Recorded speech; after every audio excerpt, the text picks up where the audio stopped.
de Moraes toca o inquérito das fake news, o inquérito dos atos antidemocráticos, que era o das milícias digitais. E não teve uma indicação de que era preciso proteger Brasília naquele 8 de janeiro. Esses inquéritos não poderiam ter servido para evitar o quebra-quebra, pelo menos para isso. Aí o Alexandre de Moraes defende a regulamentação das redes sociais, mas não fala nada da rede de influenciadores, apoiadores do Lula, que está sendo desbaratada, de gente como André Janones, que admitiu num livro mentiras e falcatruas, porque vocês sabem, né? Só um lado mente, odeia, trama golpes. E hoje o Estadão também publicou uma entrevista com o Alexandre de Moraes. Vai ser assim pelo menos até a próxima terça-feira.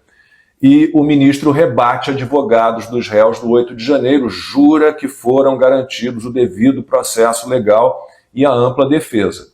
Bom, aí é só conversar com os presos, com os advogados, para descobrir que não é bem assim. Individualização da conduta não tem. Quem invadiu o quê? Quem quebrou o quê? Muitos advogados tiveram que fazer a defesa por vídeos gravados, que aparentemente nem foram vistos.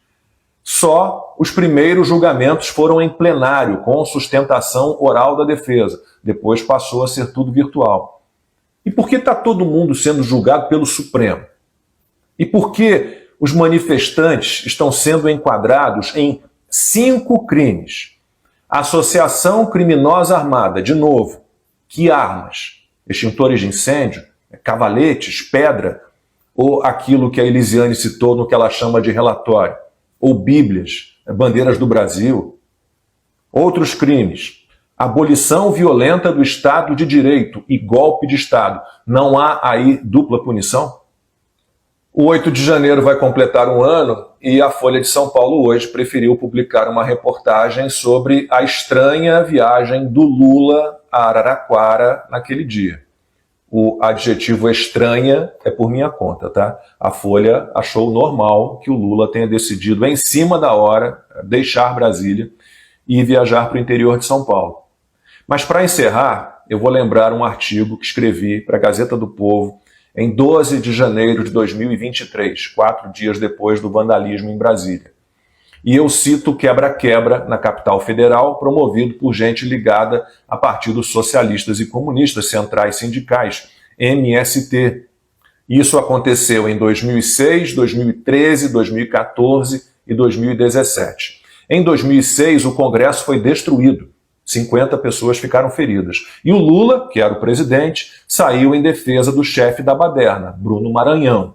Tá aí o que o Lula falou. É um grande companheiro, amigo e um grande militante da esquerda brasileira. Em 2013, depredaram ministérios e tentaram incendiar o Itamaraty. PT e PSOL correram para pedir a libertação dos vândalos que tinham sido detidos. Em 2014, integrantes do MST enfrentaram a polícia tentando invadir o Supremo e o Palácio do Planalto. Em 2017, centrais sindicais e partidos de esquerda também botaram para quebrar em Brasília. E o Flávio Dino, que na época era governador do Maranhão, publicou o seguinte no Twitter: hoje em Brasília, a voz do povo se fará ouvir. Vamos ver algumas imagens do vandalismo em Brasília em 2017. A segurança foi pega de surpresa. Os manifestantes chegaram de uma vez, viraram um carro e começaram a atirar paus, cadeira, cones, pedras contra os seguranças. 20 homens da Polícia Legislativa não foram suficientes. Os manifestantes arrancaram plantas, arremessaram até paralelepípedos. Ensanguentado, este segurança tentou se proteger atrás da roda do carro, que foi virado várias vezes e destruído a pauladas. Tamanha a fúria dos manifestantes. Um deles partiu para cima com um cone na mão e bateu na cabeça de um segurança. Um pedaço de meio fio foi lançado contra a porta de vidro e a multidão enfurecida invadiu o prédio da Câmara, obedecendo ao comando do movimento.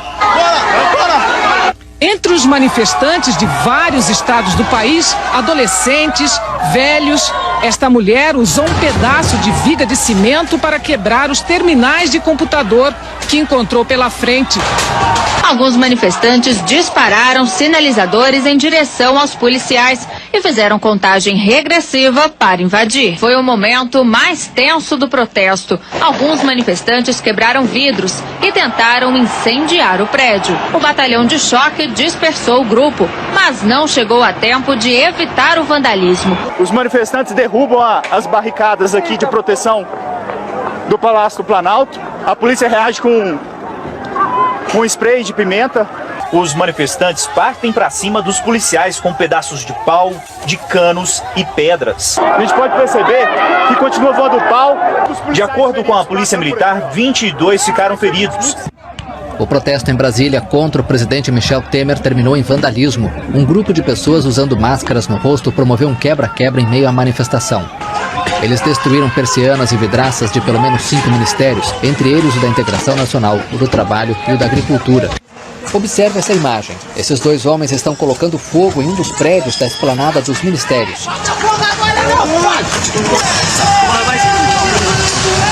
Manifestantes acabaram provocando quebra-quebra numa das entradas principais do Congresso e entraram em confronto com a Polícia Legislativa.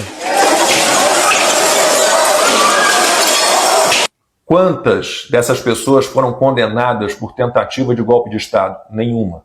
Quantas foram condenadas por invasão de prédio público, depredação de patrimônio? Nenhuma. O 8 de janeiro do ano passado teve atos condenáveis, teve invasão de prédios públicos, vandalismo.